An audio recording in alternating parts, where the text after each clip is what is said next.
So you guys, Claire, we started this podcast 2 seconds before by Claire showing me this really red, scary part of her eyeball. My eyeball exploded. Welcome to Love to Last It. night. We're doing a catch-up with Claire, my producer, my friend, my client, my favorite human. And Bless. why do you think this happened to your eye, Claire? Thank you so much for asking. I think that, I have been staring at screens, which, I guess we all do and we do all the time. Yes. But also my sleep has been under the microscope recently. Yes, it has. Sleep challenge. And challenge. So a couple nights ago, again, late, I've had some super late nights, but also some decent nights. But and then I think, honestly, because all of that is not irregular. But I have to tell you, the amount, and maybe this has nothing to do with it, but the amount that I cried last week and this weekend was more than I have done for that long of a period of time. Like, an insane amount. So I'm like, have I just been, my eyes have been so pressured. So we're just lucky they're still in your skull. We're so lucky. That one was ready to pop out. That's giving you a warning sign. Yeah. Why were you crying so much? Thank you so much for asking. Should we do it now? Yeah, let's do it right now. Oh my God. Guys, Claire and I had a moment on Sunday where we both took turns sobbing on the phone. Sobbing. Just guttural sobbing. Yeah. We just both had to let it out. And you know what? The only way out is through with that stuff. The only way out is through. But why were you crying? Well, last week was like a very emotional week. It started with good therapy, but difficult, realizing just a little bit more of my loneliness and that I was, and looking at childhood and shit like that. Oh, yeah. The fun stuff. So I had lots of tears and I was emotionally just spent at the beginning of the week. And then it just and then I got very emotional about feelings. You did. You had a really beautiful breakthrough. I did. And then I had a whole, I think one of the other big things is that last week I talked to my dad very frequently. If we don't talk on the phone, then we're texting at least every day. Yes. And it's, every 2 to 3 days, whether it's a quick call or a long, whatever. Yeah. And I had not called him. Yeah. Actively not. There were a couple days that it was the day got away from me, but I had not reached out to him a few days because I just was so raw. And I don't like to show up too delicate and too emotional. I actually realized this about myself, and it's been interesting moving to a brand new place and making all new friends and all new. And I was feeling that way on Friday, where it was I had these plans, but I wasn't feeling 100. And I basically had 2 people here in Lisbon that at this point I feel very comfortable being my full self around, and one has already left because people come and go so quickly here. No, don't they? And the other one wasn't here, and I was talking to them, and it was so funny because they were listen, your friend who you're going to be with loves you and it can hold space for this. And I'm wow, I have a really hard time being a mess or really being not being together or needing. And I'm always the one that helps. I'm the one people come to. I can't do that for someone. And then it allowed me, I shared that with her and we got closer. It was really beautiful. But anyway, not to make it about me. Keep going. No, but it is. It is. But no, I don't like to, because my dad, all he does is worry. Yes. You know what I mean? So he's so worried about me just in general. Yeah. And so I don't want to show up sad. Yeah. Because it's just going to add more worry, right? Yes. So, it's not that I'm not honest with him, but if my emotional state is a little unstable, then, maybe that's not the time. So, but we did talk on Saturday, and he was like, you're always so cheery with me, but I just get a sense that there's a lot going on. And I just lost it. I mean, my eyes I'm pointing to my eyes now because if your eyeball falls off on this thing, it's going to be so scary, but also weird and cool, but also terrifying. And we have it recorded, which is great. I know, it'll be really exciting. It'll be really good content. So maybe we can cry a little harder. Good content. Let's pressure the eyes. But we had a really good, it was such a release because I hadn't told him that I am moving to LA. Right. You don't want him to worry. There's a lot of logistics and financial. A lot of logistics. Yeah. Absolutely. So I knew I wasn't going to, my initial plan was that I wasn't going to tell him until I had so many of those logistics and the financials and everything kind of more figured out. So he wouldn't be as worried. But, it came up when it came up. And so then we had just this, intense conversation. And then it was such a release, but also overwhelming and fear. And then the next day he was like, I don't think you should do this. And then we had a whole other thing. Yeah. He was worried. And then we were then I lost it again, but then Sunday was a good day because he was I've been thinking about it and I don't think it's a smart idea right now, blah, blah, blah. And I was I spoke up and I was can you please, I know this is 100% out of love and worry and I know that you support me and you love me and this is simply out of worry. Yeah. But I'm receiving it. I'm hearing it that you're discouraging me.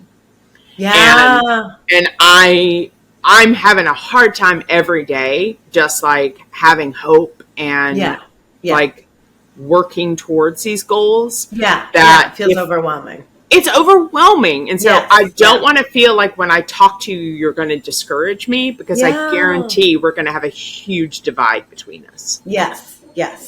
So he was very apologetic, of course, because that wasn't his intention. But of course. Do you feel like this was a breakthrough in communication for you? Absolutely.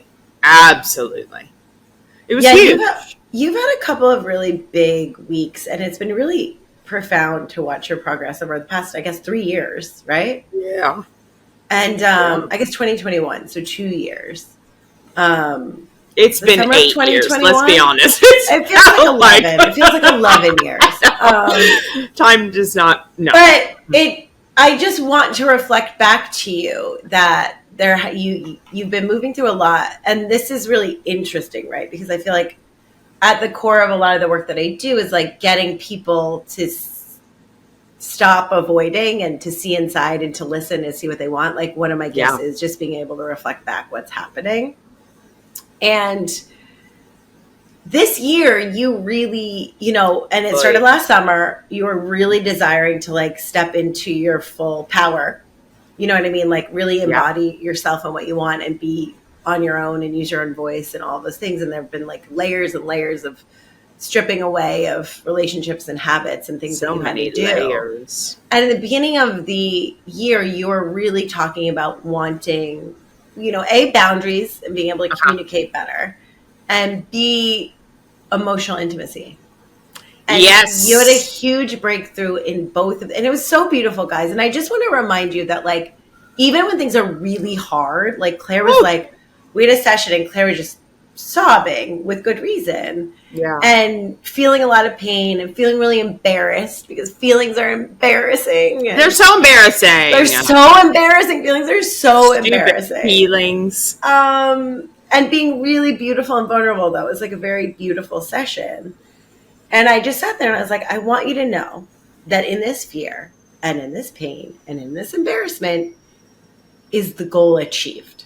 Does it look exactly like we thought it would? No. Does anything ever? No. But is this going to lead to what you want in terms of relationships going forward and love and all of the things that you had been avoiding and numbing through, again, food, through other relationship dynamics that weren't healthy, through Yes. scrolling, through not sleeping, right? And starting from our health, right? Our bodies, like, we're starting to peel away all of these bad habits. Yeah. And look and allow yourself to just be. Well, and I think that, you know, something that I realized, I mean, figuring out this emotional intimacy, like, I feel as though I have, yeah, I mean, it's something that I have, like, there's so many thoughts, so many thoughts. I have, yeah. I'm just thinking, it's like with friends, it's like I feel as though I've been very emotionally intimate, but so this is kind of a different level. But I think for me, it's like for the first time in my life, I'm in a position where I see more likely than not, She's been you guys, her eyeball might fall out. My eyeball might fall out. Stay tuned. I hope it's really gooey and gushy behind it. I do too. And it's like, very cartoony. Yeah. And then of course it's like boing. Yeah. There's a spring behind it. It has to be. But it's like gooey. It's like gooey. Yeah. No, but for the first time in my life, I believe that moving, like, in the position I put myself in and continue to put myself in, more likely than not, my heart may be broken. And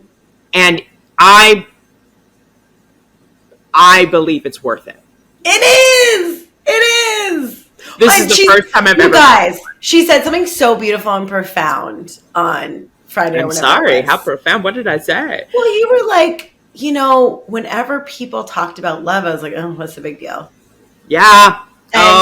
You're like, now I understand what the big deal is for the first time in my life. And I was like, that as someone who has probably dedicated her life to love, I feel like on some level that's what I do, is like, I love you guys. That's like the core of my work. Never, I've had so many friends be like, really, again, you're jumping right into another thing. But I remember one of my best guy friends. I love you, Bill. You definitely don't listen to this podcast. But maybe you feel the love somewhere out there. It was like, we were talking about relationships because he's got a big heart too. And he's always like a lover boy. And I was like, I don't know. I feel like it's falling in love and being in love is like the most wonderful part of being a human. Yeah. So until I find that person, I'm going to do it as often as possible. Just keep doing it. Because I'm not afraid of getting my heart broken. I mean, I am, but I'm not. And then when I really broke, it's worth it. Yeah, when it really broke the hardest, and I know I say this all the time, but it's the thing that I truly believe. When I really felt the pain of my divorce and ending that 10-year relationship that was so beautiful and so healing and so expansive on so many levels, and we were just best friends. And when that happened, and that day, I remember it was in April, the first April of the pandemic. I'm laying in my bed in LA on a Sunday, nowhere to go, nothing to do, no one to do anything with. And it was like I was fighting the heartbreak, and I just remember kill me. And I was reading Glennon Doyle's Untamed, which was beautiful. And Lauren, I love you, which you probably also don't listen to this podcast, but one of my dearest friends, Lauren, had given it to me and was like, you need this right now. And she was exactly right.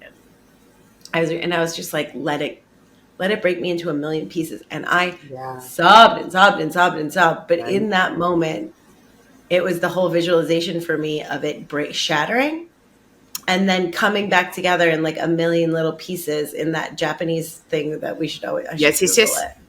And just being full of gold light that's sparkly. And now my heart and every time it breaks, it gets bigger and sparklier, and the capacity for love and empathy grows, and the ability to connect. And I had this really beautiful thing happen. I had one of my dear friends. It's so funny in adulthood, right? Who comes and goes and who sticks around. I know. And the more I practice non-attachment, and the more I let go of who you're my friend and you're supposed to be my friend forever, and you are not. And we met one of my dear, dear friends. And it was so funny because I don't even always think of her when I think about my close circle, but when I think Yeah. about people who I feel comfortable being really vulnerable with, she's one of them. And she was here and came to see me. And it's funny who's like come through Portugal. It's been a really interesting experience.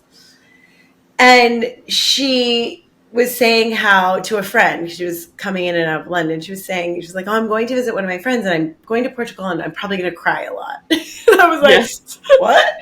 And she was like, well, there is something about being in your presence that, and I think this is going back to me being really willing to be in my heart and allow it to break and open and be really vulnerable with how I feel.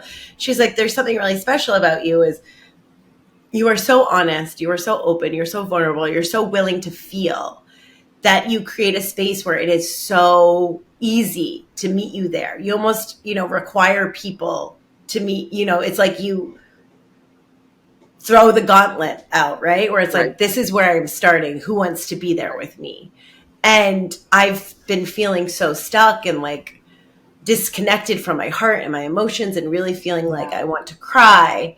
And I haven't been able to. And I was just talking about my experience and my struggles in the past 6 months of being here. And there have been so many beautiful moments, but I've been really facing my deepest fears from childhood have resurfaced. It's really wild. Yeah. And really having to look at a lot of my insecurities about love and money and all of it. Yeah. And just telling her, and she starts weeping.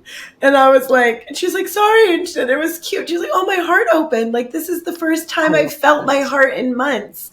Yeah. And I was like, wow, I guess I'm doing something right. You know what I mean? Yes, we know that. Nothing else happens. Yes. If I can be a space just by sharing my experience for other people to feel open to having their own, like that feels like success. Absolutely. Even if I don't make another dime doing this, that feels like success to me. It is. Well, you already have changed lives and you continue to do that. But I'm going to say, let's not say you're throwing the gauntlet down. I see you in a very plush, like a soft playhouse, like a bouncy castle. Like take a bouncy castle, but cover it in like micro suede and that sounds amazing. Like, I know, right? Like, can you make this? Can I live there? Yes, I feel like we need to make it, but like have it with cushions and like just a cozy space. You know what I mean? Like making it safe and making it okay. Yeah.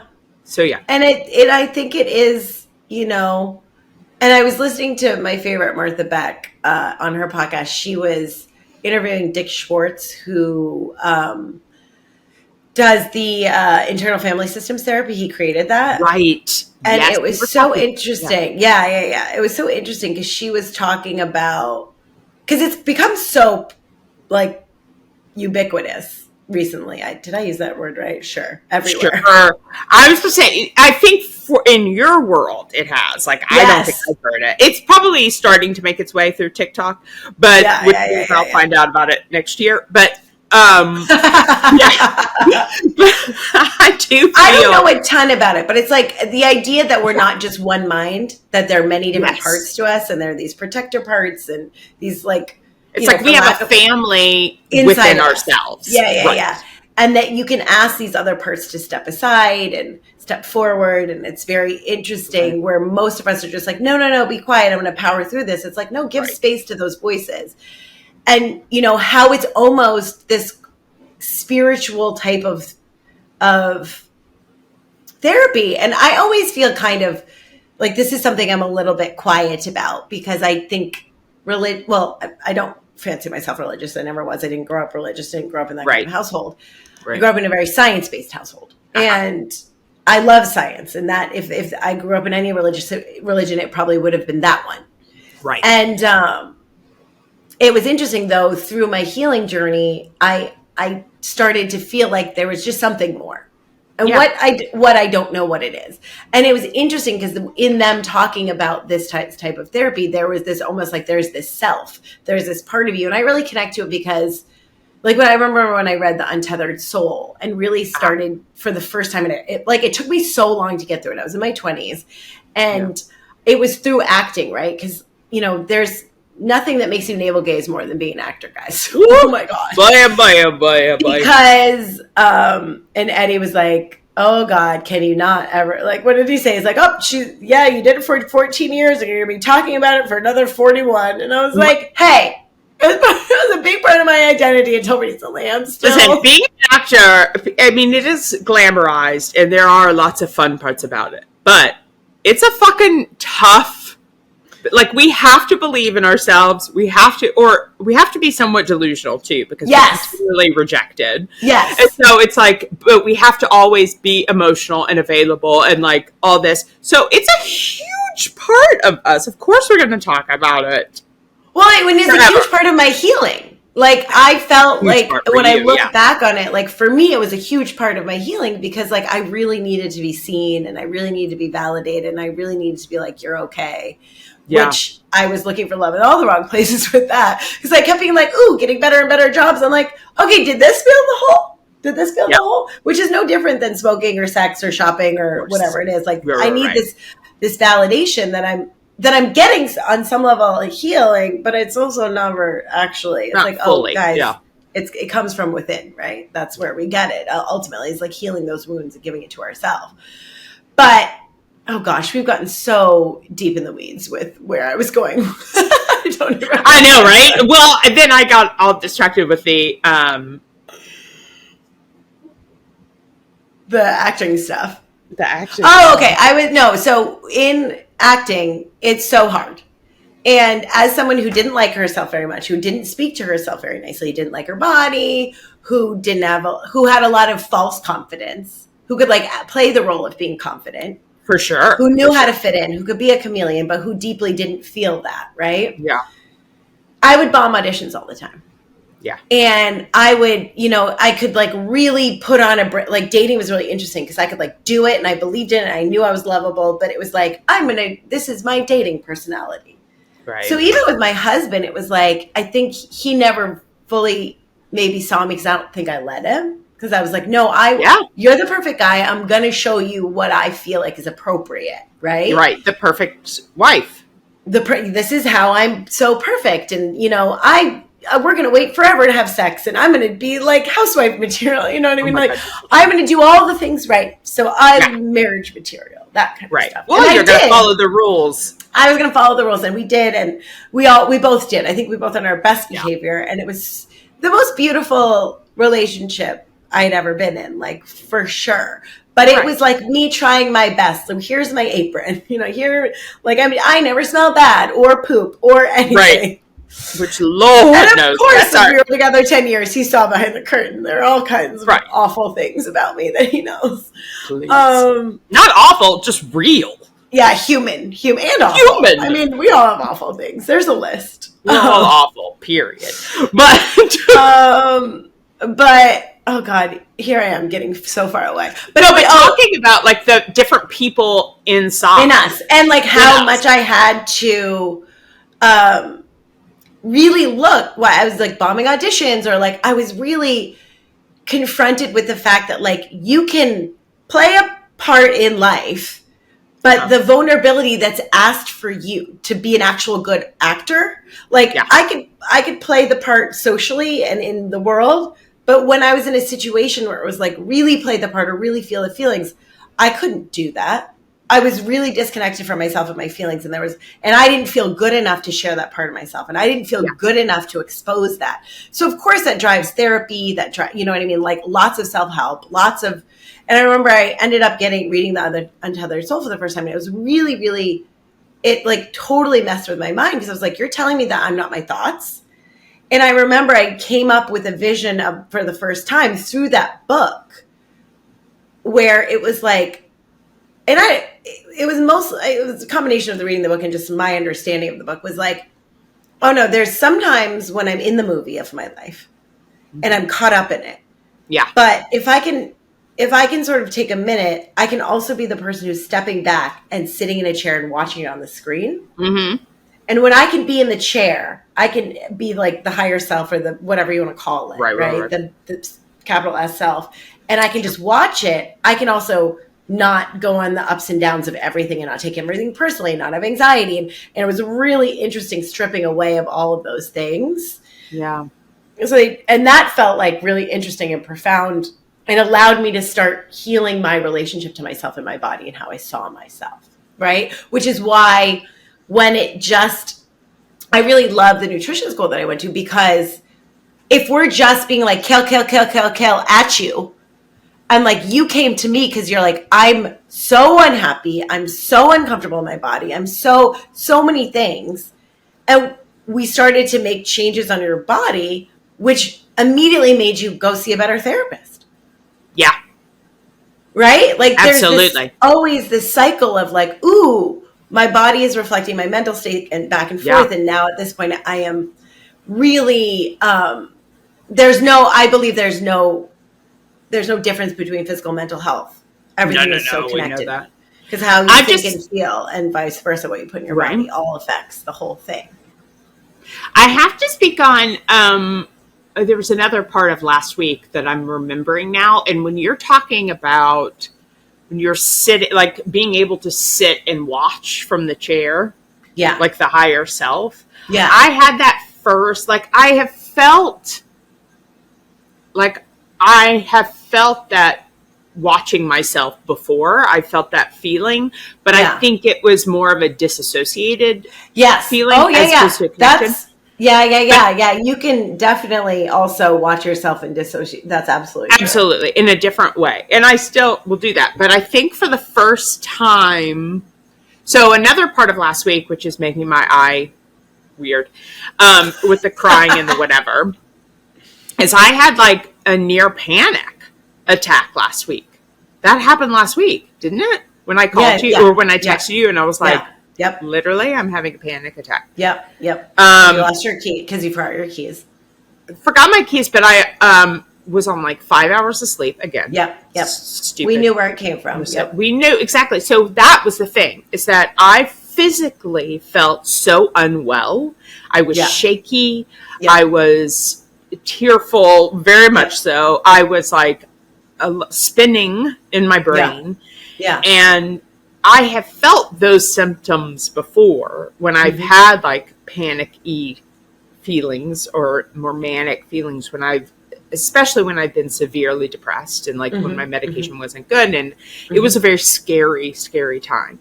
But when I was feeling those feelings last week, I was able to step away a little bit. I was still in it and actively fighting, but I was able to step out and see it and just be like, hey, you know what this is. You just got to get through this. It was more of a bigger picture, being able to see it in the bigger picture and know like the reason why I was feeling that way.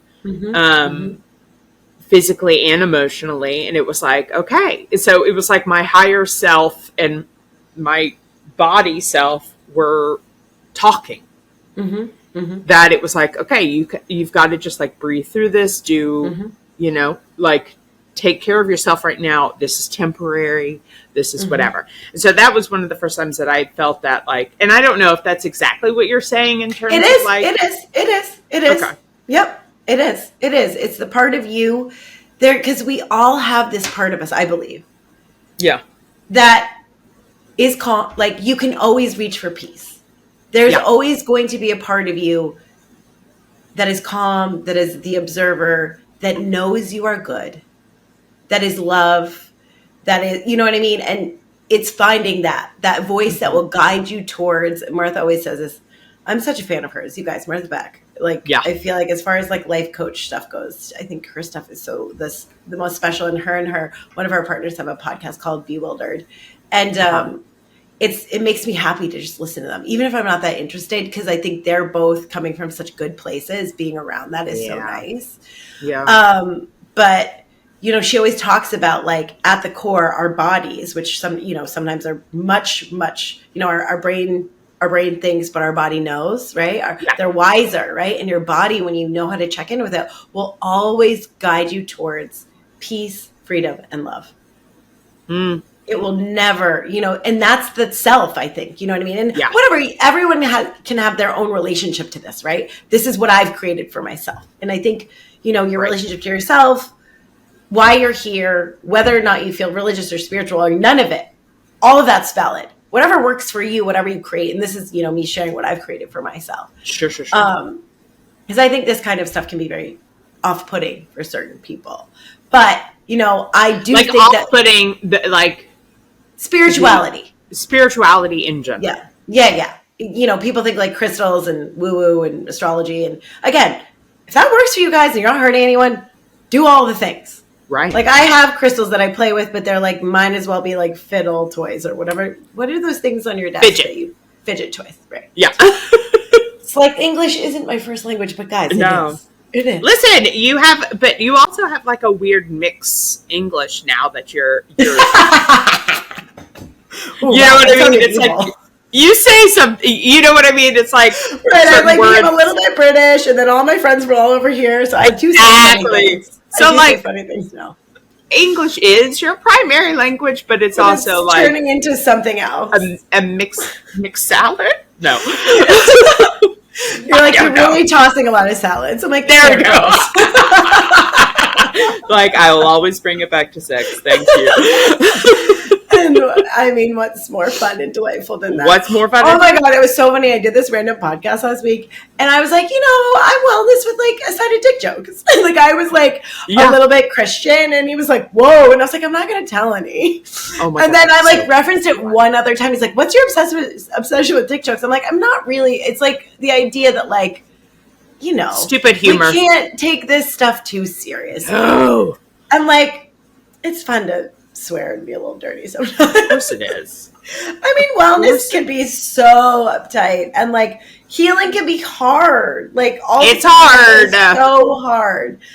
Like you got to be able to, not just love through it, but laugh through it. Or should I laugh through it? Maybe we should change the name. Honestly, wait, no. I think it's your podcast. I was going to say, I think it's a supplemental podcast. That's our comedy sister podcast. Right. I think so. But like yeah, I think that we all have access to that, right? And the longer I do this work, because it is changing and we're seeing, I'm watching it pivot. I'm changing. What I'm doing is changing. What I'm being called to do is changing. My clientele is changing. Yeah. It is what I believe guiding people to that part of themselves, and whatever it is that looks like to you, it's that knowing, it's that part of you that can calm yourself down, that knows what's true and right for you. And you're the only one who knows. I always say that. And when you have access to that, then you can create a life and health and body and love and intimacy, because you know your true north. Right? And that's going to be different for everyone. And that's always going to change. Your body's always going to change. Like what you're interested in, who you love is always going to change. So having that connection to that true north, that inner knowing, that self with a big S or whatever you want to call it, is so important. And what was really beautiful about you is, I remember back when you were in, your sort of codependent friendship that we talk about sometimes here, she would reach out to me. We were all working together, and she was like, "Claire's really not doing okay. Like, I'm worried about her. Can you reach out?" And you get very internal and disappear. And, you would sometimes receive the help, sometimes wouldn't. And, I'd check in. And and correct me if I'm wrong, like, I feel like you got into that space the other day. You reached out to me. Yes, I did. All I did was text you a few things, like a breathing exercise, and just was like, "I'm here." I was not in the position to be able to call you, or I would have. But I was like, "I'm here. I'll continue to check in." And you were just I could feel it in our text. You were able to find peace and able to guide yourself out of that. Absolutely. And I think I knew it was so interesting because I was like, okay, I need someone to be in my head with me for just a second. You know what I mean? I can't just be here alone with it. And so I was like, obviously you're so kind to be there. And so it was almost like, I mean, I wanted to tell you the state of things, but in also to share, like, but I also know it's okay. Yeah. But I also know it was like just being able to kind of set it out and talk about it just a little bit. And I was sitting in the diner because I had locked my key. I'd left my keys in my apartment, which, here's the thing.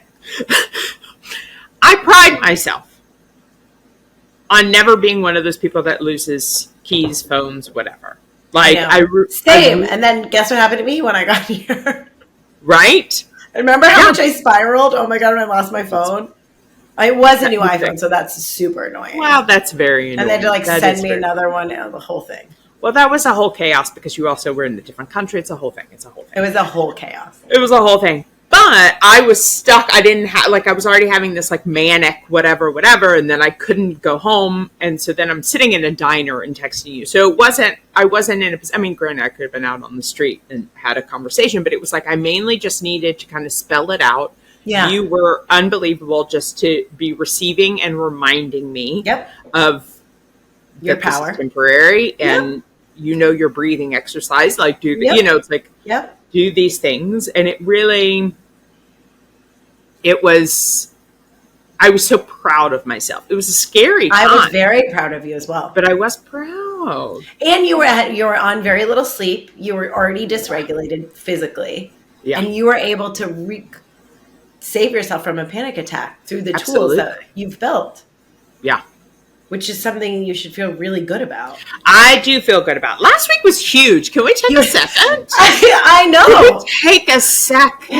Between what happened with your dad and a breakthrough in communication, literally your heart opening and experiencing love for the first time, you being able to access your higher self, your tools, whatever you want to call it, and talk yourself out. Can you look at the progress that you've made? The whole childhood. Yeah. Granted, it's just what? No wonder my eyeballs bright red and freaking out. I know. What a week. Anyhow, it's I just wanted to take a moment and be like, what the fuck? That was a week. Honestly. This is for everyone out there too. Yes, your progress matters. Taking a moment to step back and being I couldn't have done this 6 months, 12 months ago. No. Look at where I am now. Because that allows us to keep going. Yeah. Right? And what's so interesting is that there is a bit of a snowball effect. Yeah. Right? It's I do feel, and also let's go back. Let's just take a hot second to go back to when you said the last 2 years. And we were no, it's been 11. It's been 8 years, whatever. 2 years? 2.5 years. This is the growth this is insane. Yeah, that's a lot, right? This is insane. Breaking lifelong patterns of codependency, not speaking up for yourself, numbing, literally torturing anxiety, myself in many ways. Never really feeling love. Never feeling love. Are you kidding? Again, what's the I feel truly, what's the most amazing thing is love. I know. And I guess love through it. Of course, this is my love through it. And listen, I have so much love for friends and family, but it's that really that deep next romantic, level. Yes. That next level love is has eluded me. Not anymore. It still kind of does, but I'm seeing it more than ever. You're getting it more than ever, which is beautiful. Yeah. And the hard thing is, so many of us, and I was talking to a friend who's experienced this, haven't experienced it because they aren't open to receiving it. Right. No, I have not been open to receiving it. No. And you know what? It's so funny because I continue to try to talk about what I do. Because yes, I am a health coach. Yes, I've studied life coaching. But none of those things feel right. And it's so funny because I am in a couple of spaces where I've been able to sort of talk more about what I do. And at the core, I just feel like I create a loving space for people. And this is sort of what my friend, who was a client at one point, pointed out to me. It's this is what, you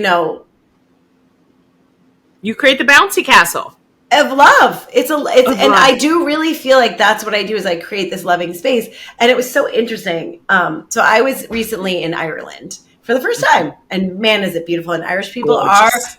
delightful. Oh my gosh. Yes. And I was very excited I've to go. never been there. I've only been to Scotland a couple of times, but I mean, it's very similar. I love Very it. Yeah. similar, very beautiful. Yeah. I'm sure they would not like it if I said they were similar. No. They're very different.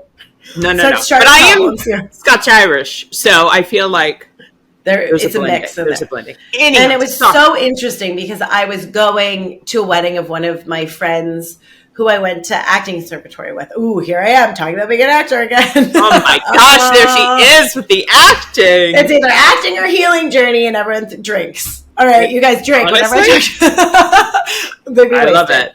It's my But new it's favorite funny game. because there's something really interesting about that journey where I always talk about, because I always, like, no one supports you. Like, unless your parents or, I don't know, you have a trust fund, like, often, even then, people are not trying to support you in being an actor ever. Everyone's like, wow, that's really hard. Or like, you're crazy, or no one makes it. Like, And the odds are not in your favor. I really felt drawn to it, and I understand why at this point. And I loved it, and oh my God, it was amazing, and it's still amazing. It was funny. I met this guy who was like doing a short film next week, and I was like, well, I was an actress. Because he was like, do you know any actors? And I was like, well, me. But I am. No, girl, you could, if you wanted to. I mean, it's. I'd probably be better now because I don't care at all. I would just be having fun. Honestly, right? yeah. And, you know, I always told myself I'd do it until it wasn't fun anymore. Yeah. And that's what I did. And I remember I ended up after college, because I acted in college a bit towards the end and was starting to like take classes at a theater there in DC. And I ended up going to a conservatory in my mid-20s. And I was like, I just kept feeling like, you know what, everyone should do this training. Because you really had to be able to sit with yourself. You had to manage your emotions. You had to learn how to be in your body and be neutral in your body. You had to learn how to breathe. You know, it was just so many. It stripped away so many physical, mental, emotional. Like, it was very rigorous. And like, I learned about embodiment and breathing and listening and being present in my body in a way that obviously brings up a lot of stuff. But it was so funny. It felt like a motley crew of weirdos. And that's like, and I remember going, and, you know, I definitely like, as much as I'm 100% that, you know, I was really able to like skate through life being like, you know, fitting in and being popular and being cool and, you know, hiding all the weird and wearing the right thing and like just lucky enough to be in those spaces. You were choosing how you presented. Yeah. Right. And I, you know, am aesthetically pleasing enough to be able to be invited into those spaces. Right. By society, right? I was deep, you know, whatever. For sure. And I have these moments where, because I never really felt like even when I was little, you'd look in the mirror and you're like, this is the thing I'm in. Like, I always remember feeling like separate. Suit. This is my meat suit. Like, I'm this. And I remember every once in a while, because like, who doesn't have like, I don't know about you, but like those moments when you're drunk in the bathroom by yourself. And you're like talking to yourself or doing your lip gloss. For sure. Where I'm always I don't have to be drunk. I'm you. You're the one I'm inside of you. Like, that's me? A weird moment to be like. So like, I've always sort of not felt totally associated with this thing. So it's like, oh, and I had a boyfriend once that was like, I don't think you know how pretty you are. And I'm like, I don't know what that even means. Like, I just showed up like this. And like, and then of course it was really interesting. I was talking about this with my friend who was here. Because I grew up watching things like Full House, and I never thought that I was pretty anyway because I wasn't blonde and white. Well, there's that. And also I think it's so funny that you say Full House, because I don't think that those, like, that wasn't, I wouldn't say the epitome of beauty. I know, but as a child, I thought so. But it was like blonde. DJ Tanner. Very like blonde. Stephanie Tanner, who turns out later we're in the same sorority at different colleges. How bizarre. But no, I just Tanner, and she was the best part when they did the remix. She was the best part of the whole thing. Did you watch Fuller House? No, I didn't. She was the only one that was good. She was nailing it. It was so funny. Of course. I mean, Jodie Sweden. Yeah.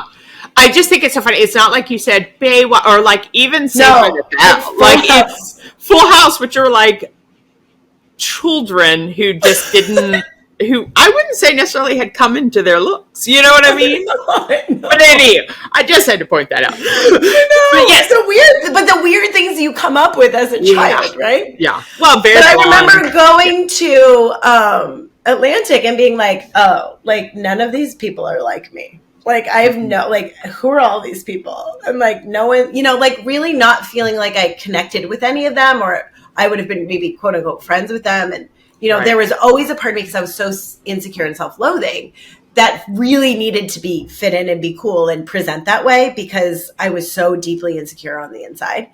Yeah. And so it was like, oh, and like, of course there was this like fabulous, adorable gay guy who's way younger. And that was hard for me, but like we were instant best friends, even though he was younger. Because I had like, it was so funny. And then he ended up like switching schools, and I was like on an island. But I was like, I don't feel like I really connect to any of these people.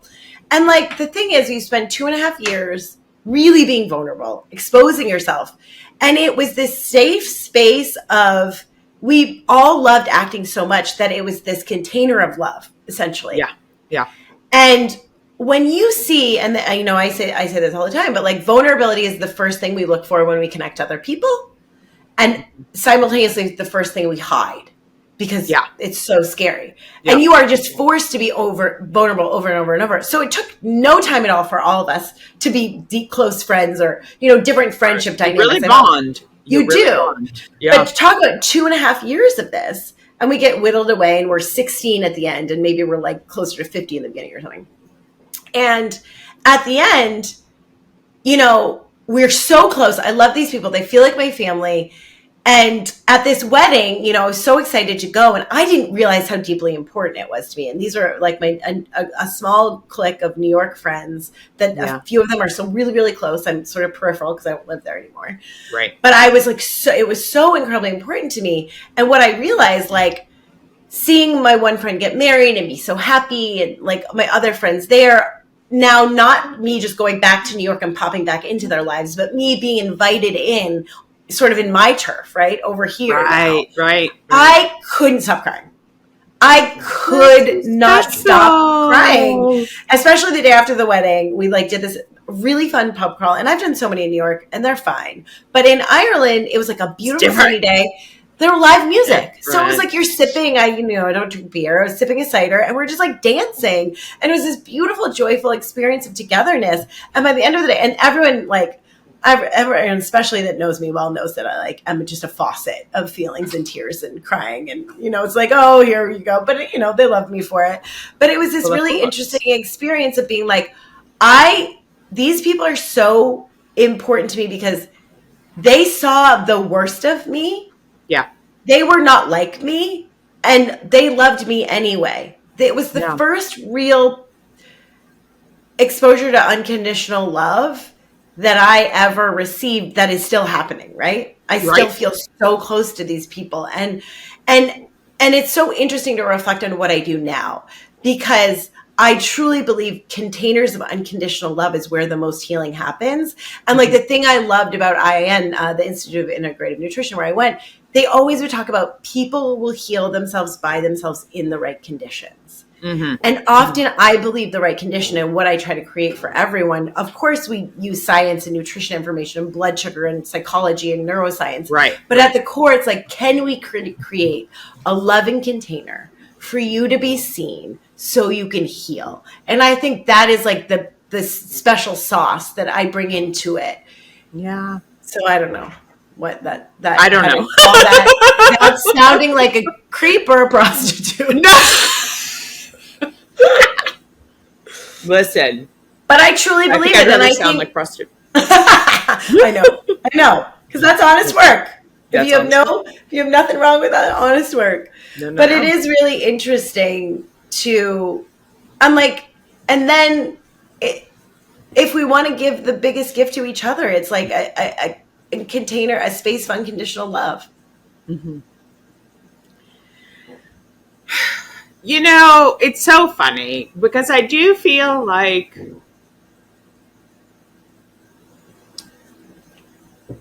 talking about love, it is so bizarre to finally, There she goes. It's going to fall out. It's going to fall out. Oh my God, it's going to fall out. This time is the time. Her eyeball. My eyeball. I pointed to my eyes because I am starting to cry. The capacity for love. I think it's like I love my friends so deeply, right? Mm-hmm. Me too.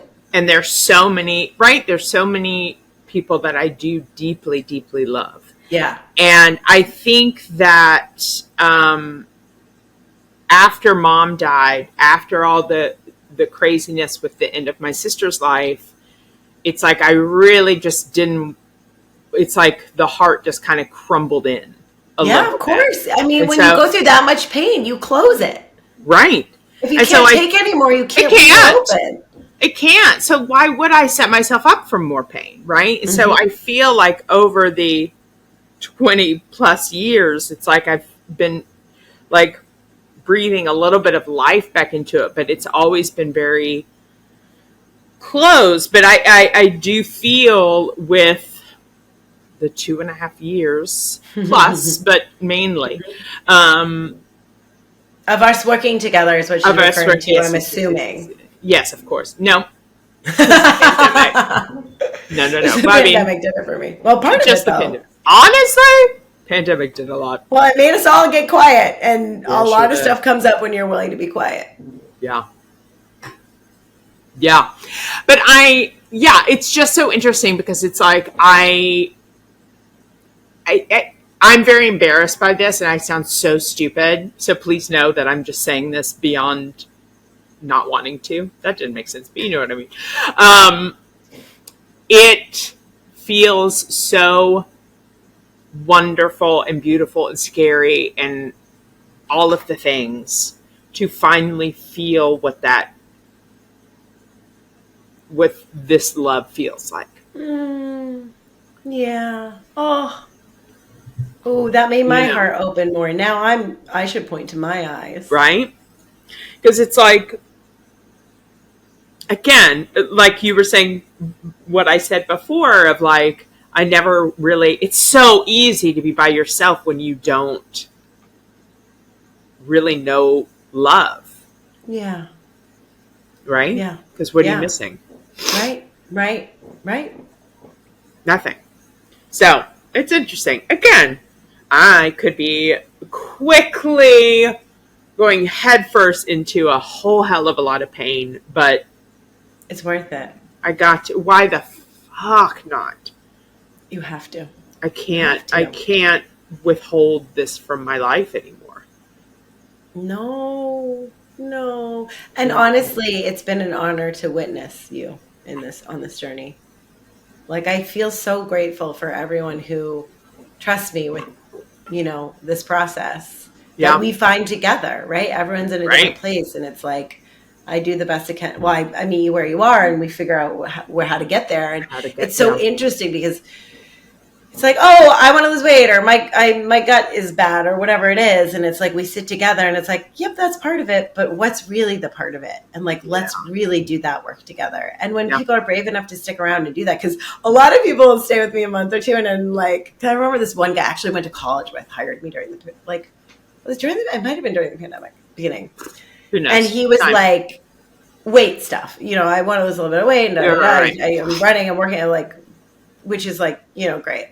And then I remember he was like, I was talking to him and just about life balance, all this stuff I do, because again, it's like, it's such a small amount of weight too, that I'm like, okay, what's this really about? Right? You're fit. It's fine. Right.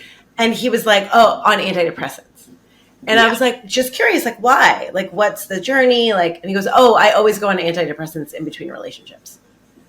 Oh, wow. And I was like, oh, wow. This is, obviously, if this, you need it, but like avoiding all of these things. Yes. I don't think of like antidepressants as something to go on and off of. No, especially it's like, oh, I'm not in a relationship. Give me some Prozac. Right? Like, so dull the pain. And I was like trying to tiptoe into that. And he's like, oh, okay, thanks. And stopped working with me. And I was like, or I remember this other woman, again, so fit, so wonderful. Like, it's the last 3 pounds, or why do I eat so much chocolate? And like, we got down to it, and she had never dealt with an abortion she'd had. And I mean, and then not that it needs to be with me, like, please go to therapy, no. go to find an EMDR therapist. I'm not trying Yeah. to do that.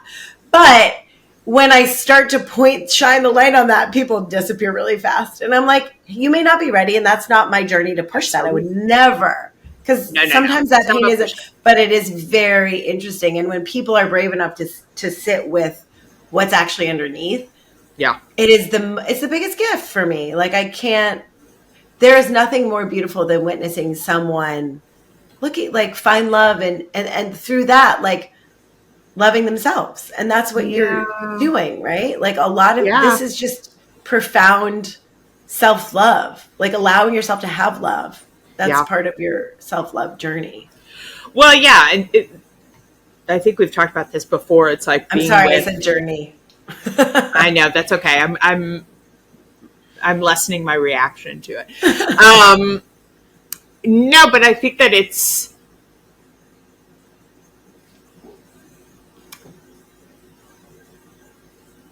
oh, are you crying? no. Train of thought.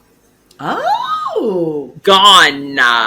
Oh, there was pointing happening on my end. There was pointing, I was pointing up. But yet I was leaning into it. Yeah, it was my eyeball. That was confusing. Okay. It was confusing. So can you sorry. get clear with your hand gestures, please? This is a podcast, so hand gestures are incredibly important. Very important. Thank you. I don't remember what I was going to say. It doesn't matter. It'll come back to me. If it's important, it will come back. Here's the problem. Okay. I'm going to be honest. I'm going to be honest with everybody right now. Okay, so I'm on this like 14-day sleep challenge that I hope will continue, but whatever. I went to see a show last night, so I didn't get home until a little bit later. So then that's tricky, right? Because it's like, well, then now I'm starting in this, and I am in the midst of, I have a couple jobs coming up, so I've got like a lot of to-do lists and things I need to be working on. And we know nighttime is when my brain goes, right? As most people. But so I did some work. I did go through, I wanted to take care of things before I went to bed. But before I knew it, it was 2:00. I mean, it was like blink of an eye. And it was a productive, I wasn't on my phone. I was on the computer. The funny thing was that at 1:00, it was about 12:30, my internet went out. Which was very funny, but I was working on something that was on my computer anyway, so I was able to, but I was like, this is funny. That like go to bed. Go to bed. Go to bed. No, I was like, nope, I shall continue. I will not. I will not. I refuse. So I finally was starting to get to bed, and I was like, I cannot take another, like, I was so tired, but my brain was so wide awake. And I thought, I'm not going to take another melatonin. So I did smoke a little bit of the pot. I refuse to say that I vape, but I have a little pen, like a little weed pen, not a vape. It's truly the same thing, but I'm refusing. And I like that because it's like you can have just one puff. It's not like a little bit. A little bit. So I had a couple puffs, and I was like, this will hopefully just like calm things down. But and I don't smoke. I haven't smoked in a long time. Like I don't do it. I can't handle it. It makes me feel so crazy. I don't like it. So what's extra crazy is that, my memory is shit with it. And that's why I don't today like to smoke that much. Because that's how gluten makes me feel the next day if I eat it. Yeah, right. It's the same thing where I feel so spacey. My brain doesn't work. Yeah. I can't. I lose track of thoughts. Yeah.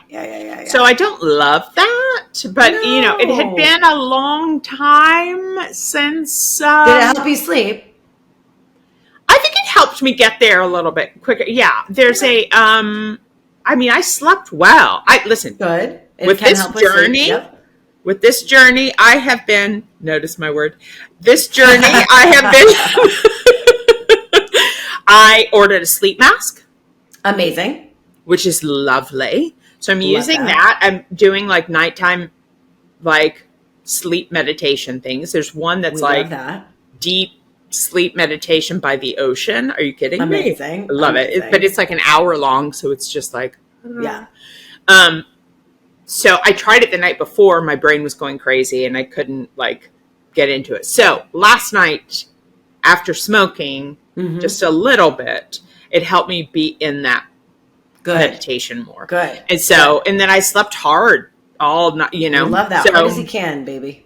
yeah. So anyhow, so it was helpful last night. It's not a long-term solution because my brain isn't at top performance, and I really Well, it's good not to lean on things, and it's weird because I have read things where science says it doesn't actually help your sleep. That like maybe your sleep you don't get a full REM cycle. I can't speak to that at this point. Sure. I'm not advocating for it. If it makes you feel worse the next day, don't do it. And I know it helps a lot of people. It can be very helpful. It does not help me. And again, by individuality, baby. Yeah, I'm not going to say it's great for me, but I gave it a try last night because I said, you know what, I don't like relying on, because I'll go through periods where I do take melatonin more often than I should, and no, it doesn't help with like the full night's sleep, right? No, it just gets helps you to sleep though. Yeah, get to sleep exactly. So I was like, well, let's just try this tonight.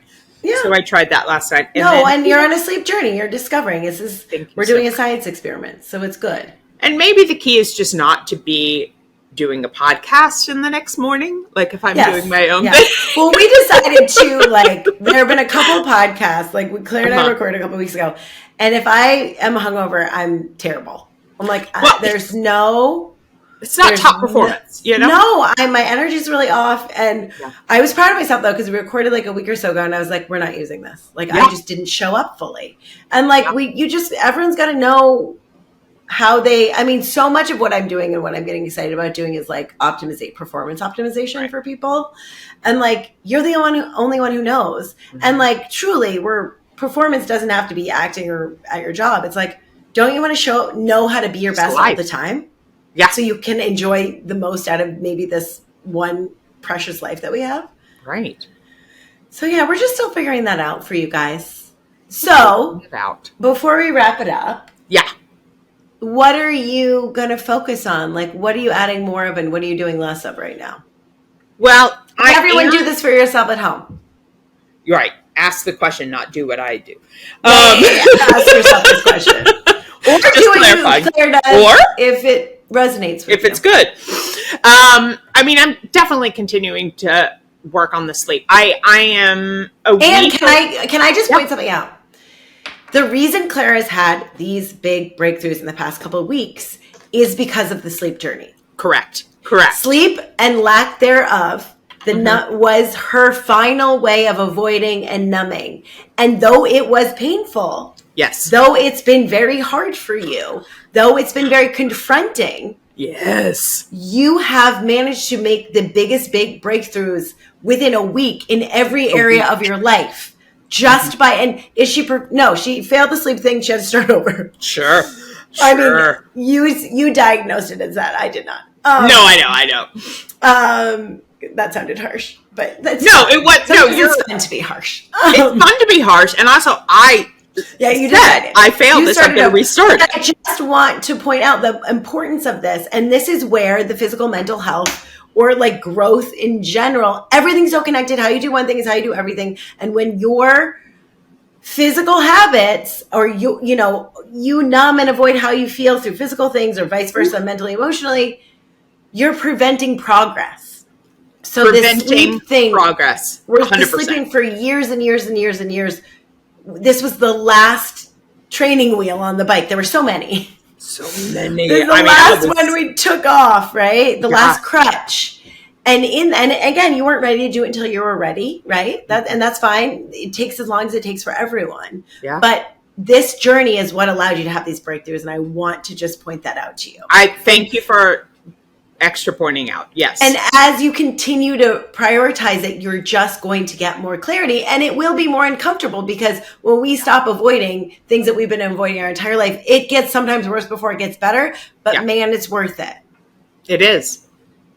And I know that, like, even this whole week and all of the tears that I've had, I've known that they are a side effect of growth, a side effect of progress. Isn't it wild that not sleeping for years was one of the things preventing you from fully experiencing the full range of emotion of love, right? That you've been desperate for. Desperate for, but terrified of. Yes. Mind-body connection, baby. Yeah. Beautiful. Isn't that? Anyway, so back to more or so less true. of. Yeah. So I do have, I have a production design job next week or coming up, and I'll be out of town for it.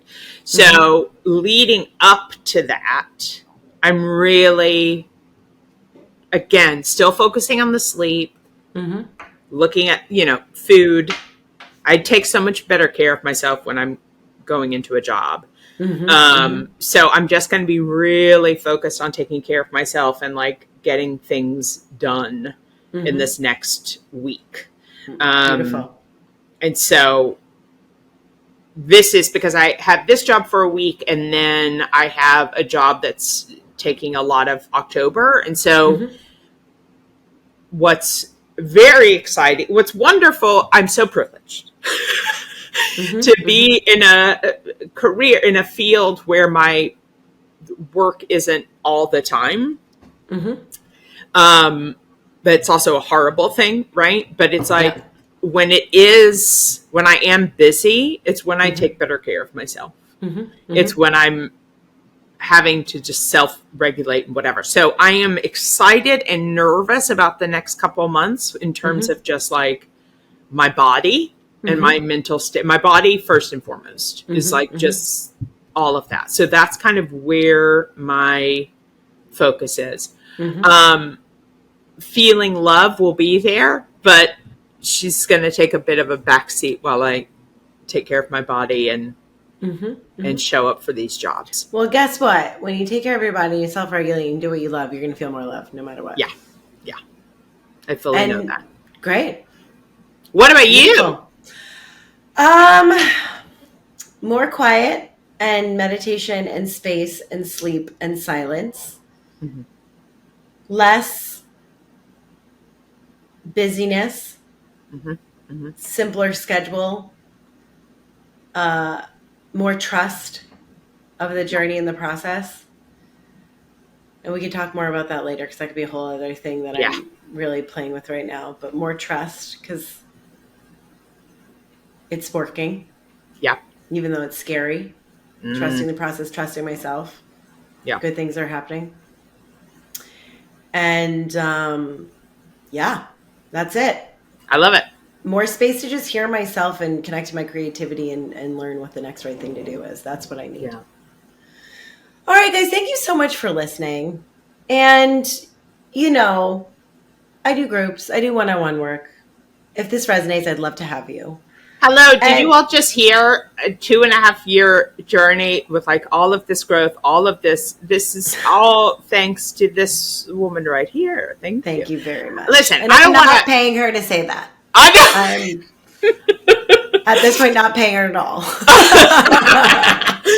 But no, I mean, it's like, obviously I'm a fan. Obviously I believe in what you do. But not only have I experienced it, I've witnessed it.